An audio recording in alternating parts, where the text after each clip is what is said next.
Welcome to the Tom Style Show. Thank you so much for joining us. We really appreciate it. Merry Christmas, Happy Holidays. Thank you. Today, we're going to be eating some of the influencer products, just like I did in one of my other videos. At the same time, we're going to be talking about Elon Musk, Ron Barron, MrBeast, anything I have in my mind. There is no sequence to it. I'll just go ahead and start eating. That's my Christmas dinner. This is going to be my Christmas dinner. This is muscle milk with MrBeast cookies. All right. MrBeast cookies. Chocolate chip cookies is my favorite. So we're going to start eating some of the cookies. Let's try it out. Okay.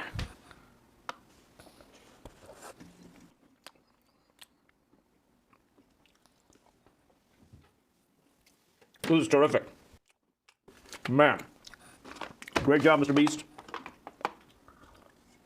Today we're going to talk about Ron Barron from Barron Capital. You know, Ron Barron is a very respected person in Wall Street. He started many years ago. He's been doing it for 50 plus years. The reason he's recently been on the news is he had this, he's a huge fan of Elon Musk. He's been investing in Tesla, and it has given him 7 times return back in 2021. But, you know, as you know, Tesla stocks currently are not doing as good. It has been dropping. So, you know, Ron Barron has this annual bar mitzvah. He calls it the annual bar mitzvah. He has, you know, that's his conference for anybody who has invested in the Barron funds, right? You got the Barron Growth Fund, the Barron Partnership Fund, Barron Partners Fund, and then, you know, he has 10 other funds. So he's a mutual fund manager. You know, he's a portfolio manager. He's been, the investing bug got him very early when he invested $1,000 of his bar mitzvah money into in one of the banks, and then the bank got acquired later in a few months, and, you know, he made $1,700 with that transaction. So, you know, that's how he started, and he's been doing it for years. His strategy is he holds on to these companies for a long time. Instead of a 6 to 8 month period, he goes 6 to 8 years. You know, some of these companies like Vail Resorts, Hyatt, he's been, you know, holding on to them. Even Tesla, he held on to it for 5 years, made no money. You know, I think he bought it around, you know, 10 to 15, split adjusted, so around $10 to $15.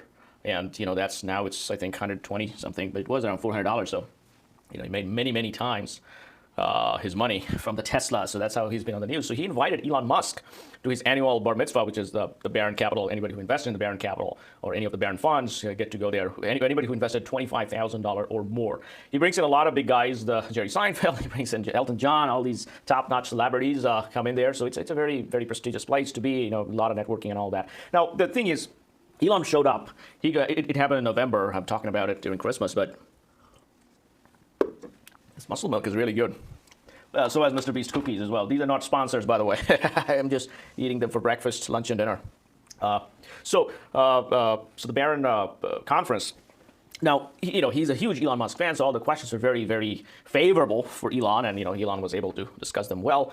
You know, and the thing I think right now, what's happening with Elon is his popularity is all-time low, and he's not used to that. Elon is the concept that he comes up with is trying to solve something extremely difficult.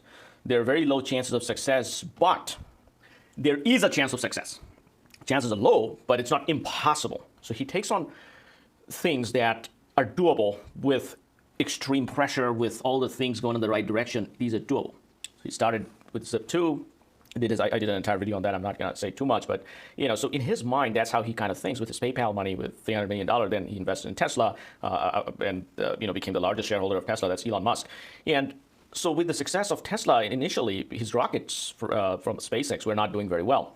So when they were not doing very well, his Tesla stock didn't do very well. They started, you know, all the rockets were exploding. People were like, oh my God, I really want to help this guy, but I don't know how am I going to help because his rockets are exploding. I don't know, what can I do, right?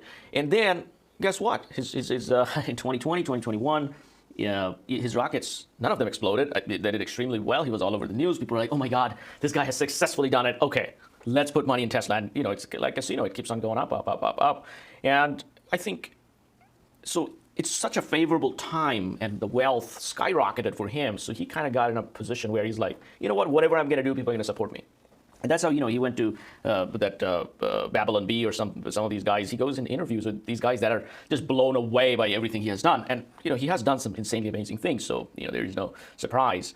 And they tell him about some Twitter that they got banned, et cetera, et cetera. And he's like, oh, you know what, I can buy Twitter. So he goes and buys Twitter, and boom, there comes the decline. And today, even Wall Street Journal has an entire article on how his wealth declined. The Tesla market cap is, 60% down. So that's just ridiculous what's happening with his, and, his borrowing capability. I think the shareholders restricted. He can only borrow 25% of every share. So, and those would be margin loans that with extremely high interest, with volatility, with stocks falling. And then he sold for Twitter acquisition. He sold for tax purposes. And then recently, I think a couple of days ago, he sold again. So these couple of more selling, I think people kind of like, hey man, we have been waiting and we are not selling, and you are selling, and what's going on? He sold at the peak.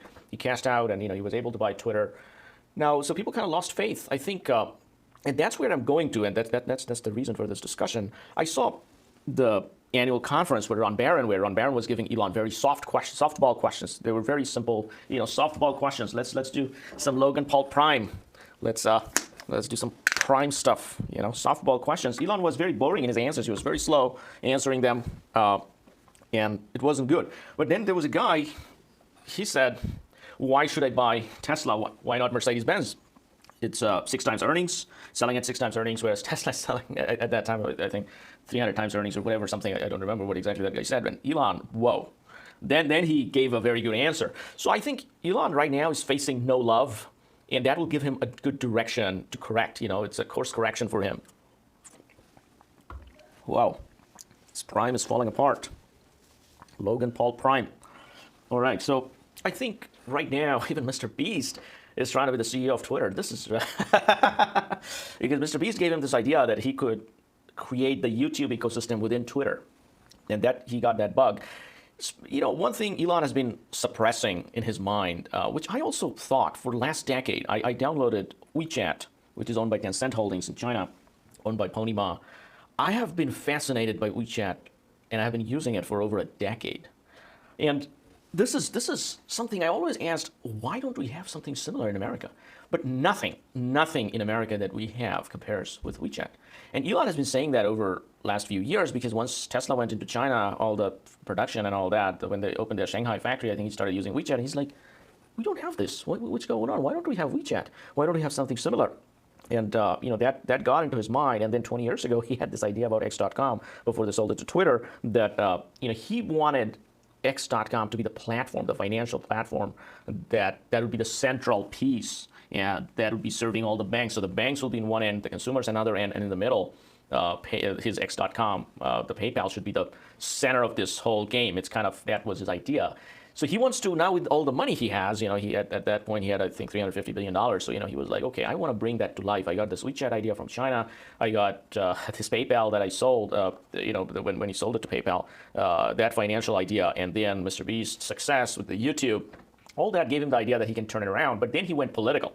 That's where everything went down. You guys, as a business person, you gotta be nice to both parties. Generally speaking, you can have your favorite party, whatever it is. But the thing is, when he went in like the Kanye direction, not as extreme, but then he was expecting Gutfeld and Tucker and Jesse Waters and Janine to be supporting him, and they did. They did their best they could. They all did. They did so much material on him to support him, but that isolated him even more. And most of his consumers, the people that buy Tesla, are probably not watching Tucker at night. So that's where he needed to be more centrist instead of going too right, and that kind of created this popularity problem for Elon.